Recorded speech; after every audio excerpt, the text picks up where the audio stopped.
This day next week, Katie Taylor is live in your cinemas, and it's all about the movies this morning. Slappy, I'm afraid to touch Slappy's head because I fear that Slappy has had a gummy bear too many and may well sort of slide off the desk.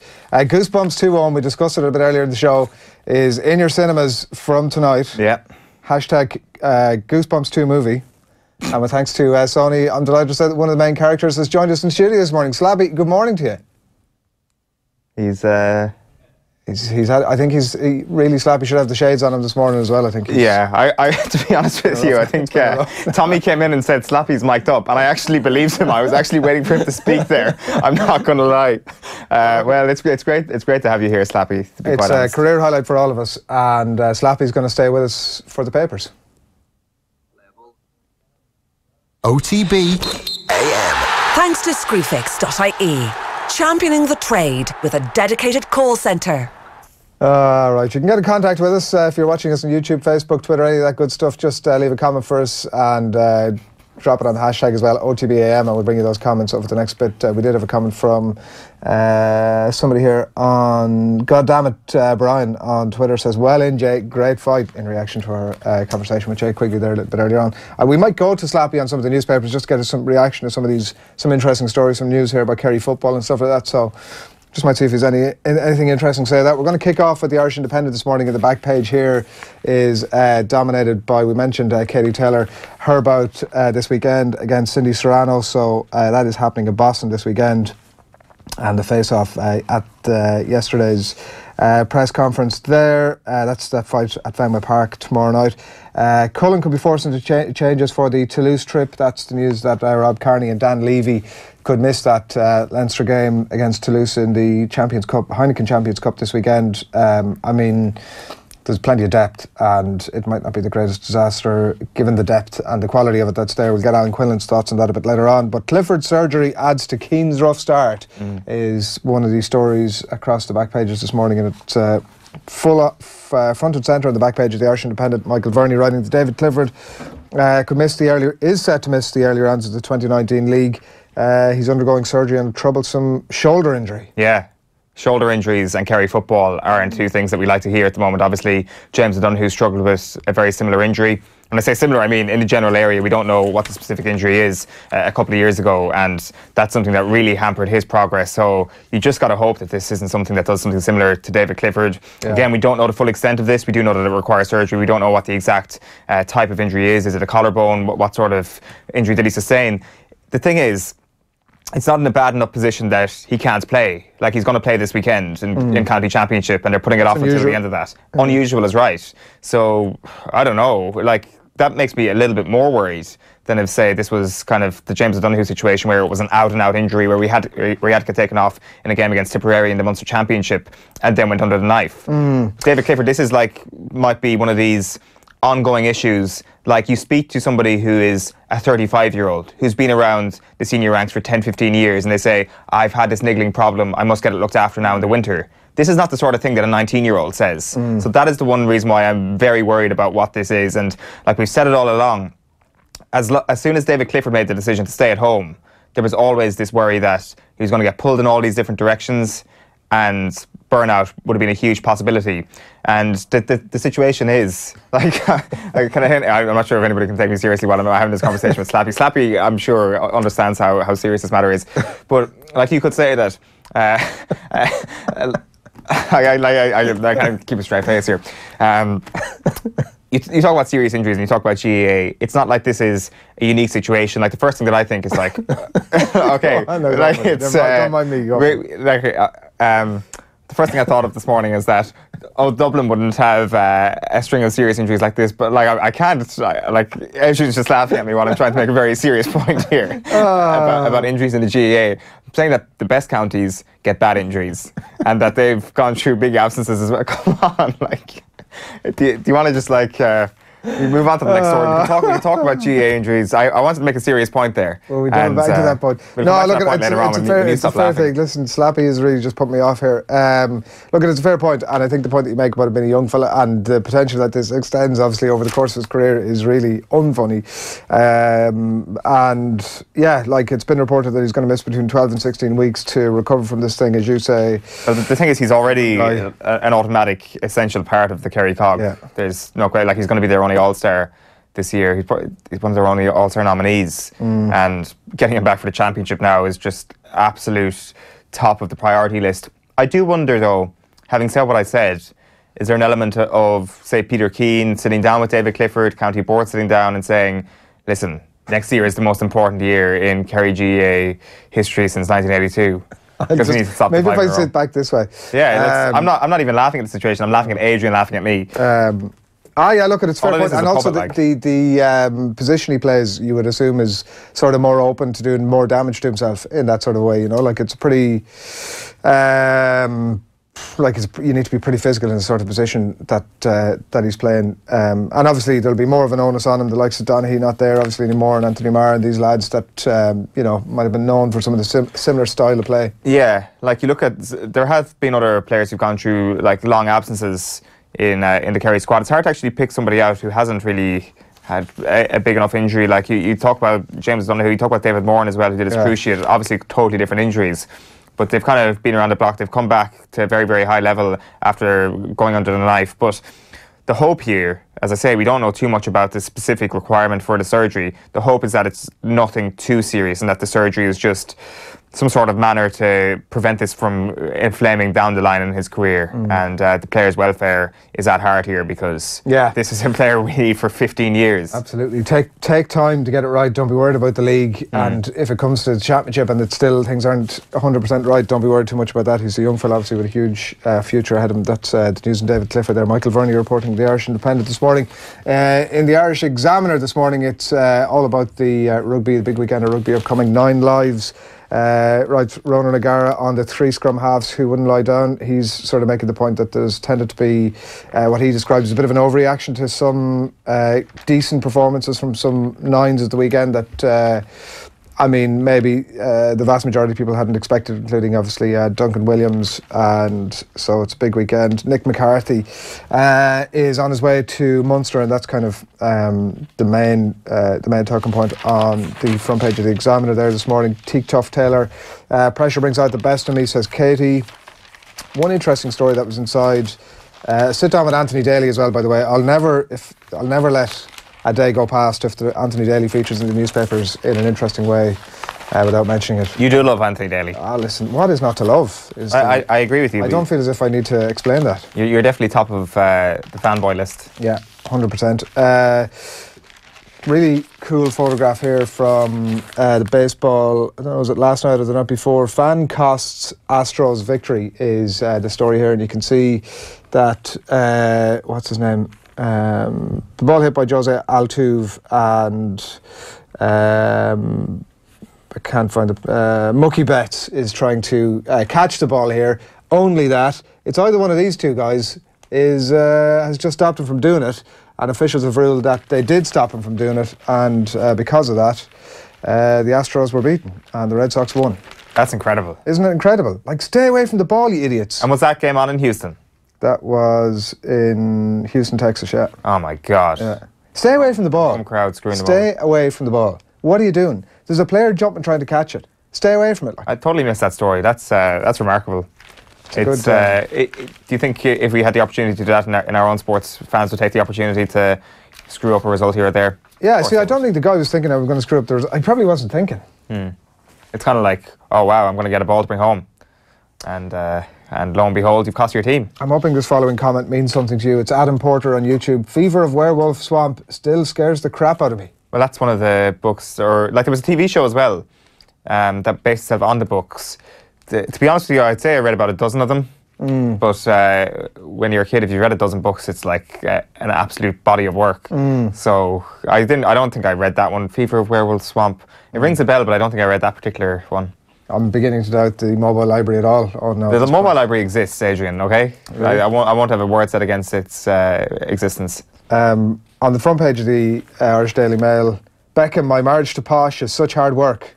It does feature in a lot of papers are carrying that this morning. It just caught my attention there, and I thought it's very important to mention it, that marriage is hard work. Well, that's what he meant in general. He didn't mean Posh is hard work, which a lot of the tabloids seem to be going with. Any good reason to put Posh and Becks on the front page is the story with that. Alexei's eyes exit is the story here that does feature a good bit across the back pages this morning. Alexis Sanchez wanting to end his Old Trafford misery, as it's described here. Like, essentially, Jose Mourinho's asked him to track back in a way that he's not mad about, and negative tactics is the other one that's come up here that we might talk a little bit more in detail to Kevin Caban about a little later in the show. Collins and Kelly primed for Battle of the Banner. That's the picture here of Podge Collins and O'Mahony. The best is yet to happen. The Munster skipper Peter O'Mahony believes that Munster's best is ahead of them. It certainly seems like Munster are back on in a big way. Munster have been back for a couple of years, but they're only going to be back this season if they want to win the Heineken Champions Cup. Oh, there's back and back, is there? Of course there is, like Tiger Woods. All right. There's back and back to everything here. I would say that they were back when they before they got beaten by Saracens 2 years ago, and then last year they were back a little bit more after Andrew Conway ran in that amazing try in Thomond, and then obviously ended up losing to Racing. But they could be back this year if they end up going all the way and winning the thing. So I'm going to do something here. I'm not sure that this is going to result in Slappy remaining on the table. I hope it does in a lot of ways, but I just need to get you, because we've had a comment here on YouTube, I just need to try and get a shot. There we go. Slappy's haircut, right? Erwin Lane on YouTube. Is Slappy's fashion based on Owen or vice versa? Dun, dun, dun. Make up your own mind. What do you think, Owen? Me and Slappy are good friends, aren't we, Slappy? God, that's a limp arm there, Slappy. Jesus, not much power in that. I think he's perched. I fancy myself in an arm wrestle against Slappy, and I don't say that about anybody ever. But those arms do look fairly frail. He's an old man, Slappy. But is he? One of my best friends. Sort of ageless. Thanks, Erwin Lane, for your comment there on YouTube. 8:15 this Friday morning. It is a little bit surreal, but we'll carry on regardless. The sports section of the Irish Times this morning is all about the rugby as well. Leinster evolution from Toulouse 2006 is still a wonder to Guy Easterby.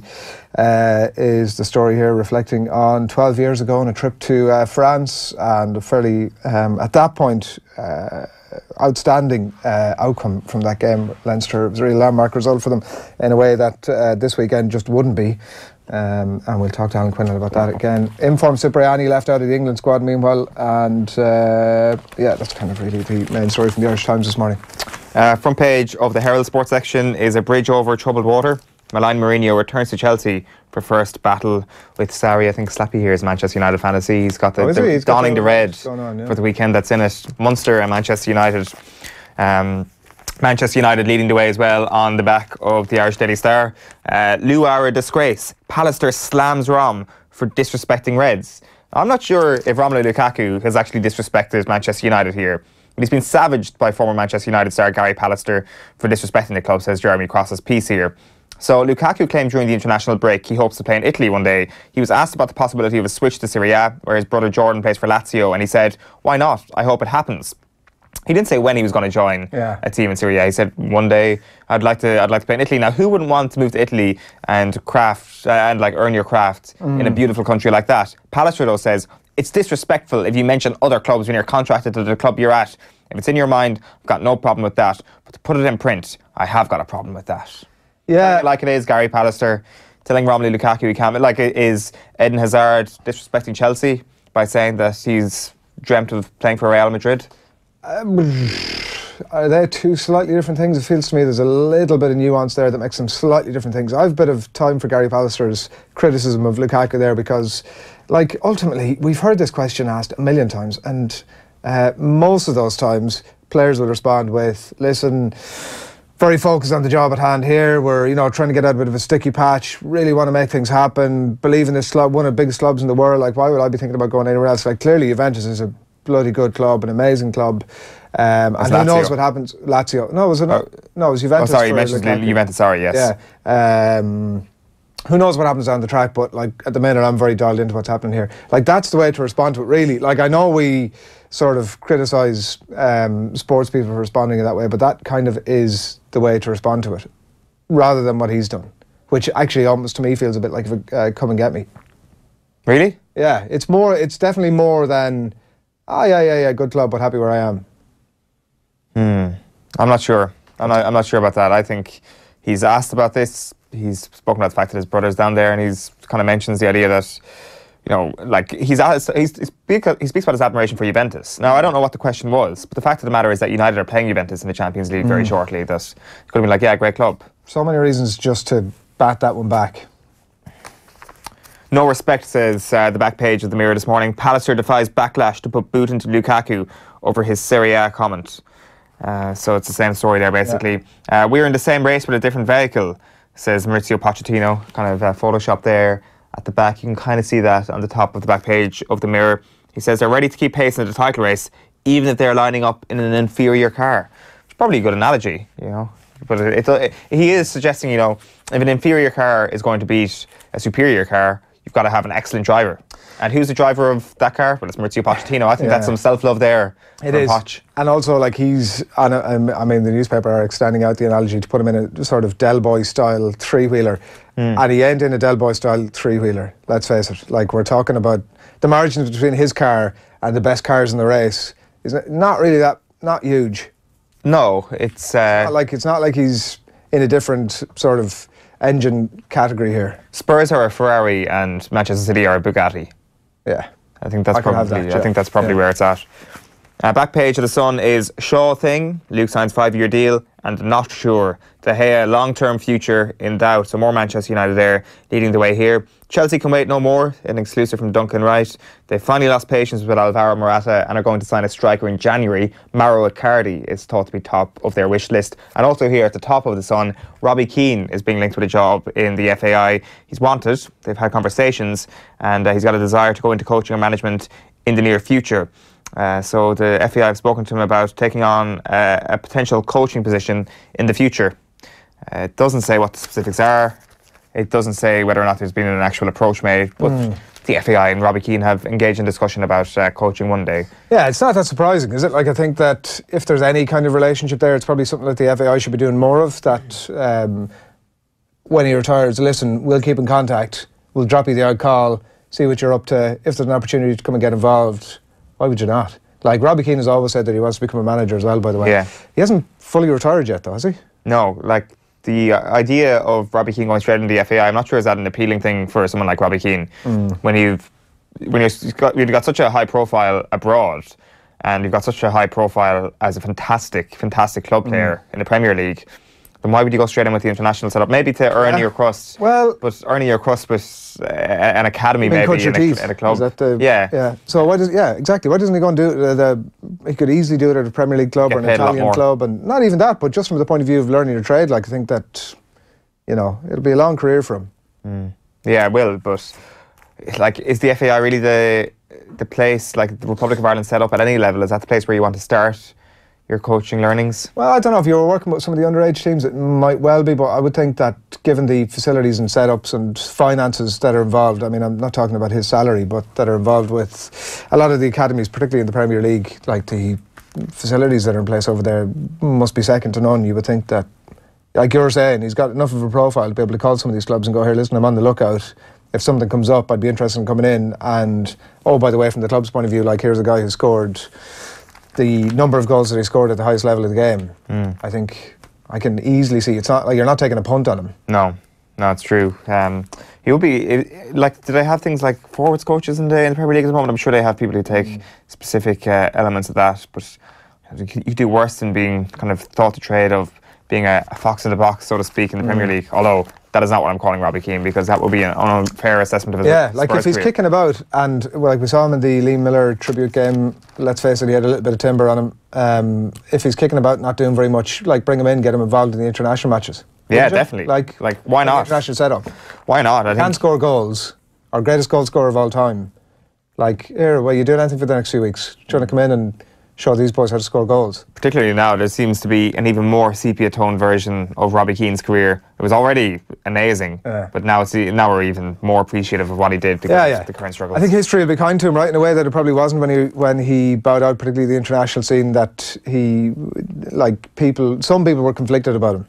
Not everybody thought he was the greatest thing since sliced bread. Yeah, definitely. But history will be good to him. That's a lot of goals. It is a lot of goals, and they're a lot harder to score. Like, it was kind of turning those, say, a Denmark team without Christian Eriksen, or maybe a Wales team without Aaron Ramsey and Gareth Bale. Those sort of mediocre teams, we'd be putting them away with Robbie Keane in our Are team. we back to your you just need one player to make a team theory?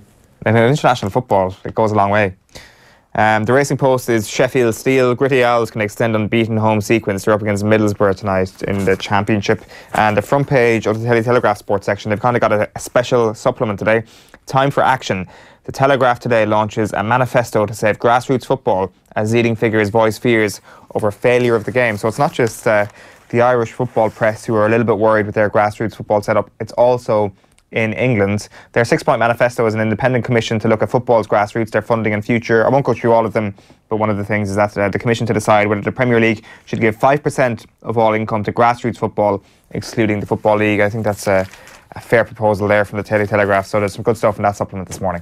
Want to take a quick look at the Irish news, which we can put up on the screen for you now. This is Oisin and Rian O'Neill going to be key for Crossmaglen and Armagh over the next decade, according to Joe Kernan, the All-Ireland winning manager, backing the O'Neill brothers to drive Cross and Armagh to new heights over the next decade. They've impressed, the article says, in their run to Sunday's final against Ballymacnab. There's also a story in AS this morning. Neymar is potentially on the move back to Spain. He's spoken about his interest to either Madrid or Barcelona, wearing his LeBron James jersey there. So it will be the least surprising thing ever if Neymar does go back to Spain next year. The thing is, he'll probably go for over €200 million next summer. If he waits until 2020, and it wouldn't be him waiting, if Barcelona or Real Madrid wait until 2020, they can get him for less than €200 million. It's amazing how that's the sort of level of bargain in this day and age, but that's the situation with Neymar. Real Madrid, I would say, would make things very interesting. Let's stir the pot nicely in La Liga, were he to play for them. A couple of people on YouTube, including Conor Lynch, thinking that Slappy looks a little bit like Quinny. Well, I don't really see it myself, to be honest. Do you think so? I'm not saying that, but I'm just saying a couple of people on YouTube. That's exactly what they're thinking. And Owen's very quiet today, says Michael Curtin on YouTube. Very quiet? Yeah. Why would he say that? Well, I think he's... God, I am slow this morning. That is yeah, good work. One flat wide for Owen coming up. Richard Dunn has joined a growing list of former Republic of Ireland internationals, calling for Martin O'Neill to be axed today. Both Keith Andrews and John Giles told Off the Ball yesterday that the time was right in Irish football for a change. The defeat to Wales left the boys in green in danger of relegation in the Nations League. O'Neill has gone 5 competitive games now without a win, the worst run for the country since 2007. He's also joined Steve Staunton with the lowest win ratio of any manager in the last 30 years. That's 35% win ratio from 53 games. Staunton had 35% from 17 games. In today's Herald, the former defender says a new voice is needed now. He believes the players have had it with O'Neill and that if he remains in situ, things will only get worse.